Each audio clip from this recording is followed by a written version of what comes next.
Hey everyone. Um, this Keurig, it's a few years old, and right now it's not saying descaling, but it says descale.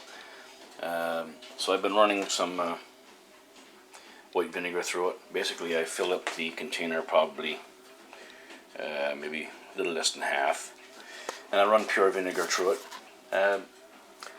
Doesn't seem like it's doing a whole lot lately. I mean, before it would work, but now it seems like it's getting worse. So I'm thinking there may be some scales in there, some scaling going on, some blockages. Maybe the water pump in there is getting weak. I don't know. This is about 3 or 4 years old, and it gets frequent use. So anyway, yeah, just running through vinegar, and this is going to be part one, I would say, probably of maybe a two video series on the Keurig coffee maker. So I think I'm going to be taking this apart and see how this works. But anyway, we're going to give it a go here now and just show you what's happening. I'm after running about 7 or 8 cups of white vinegar through. So we'll press brewing, as you can see. And here we go.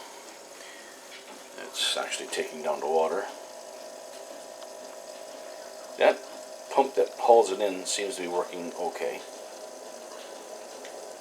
And I haven't seen the inside of this Keurig piece of equipment, so I don't know what it entails, but there has to be a pump that is pumping it out through here. Now, it's running pretty good, which means I could probably flush it out now and use it for another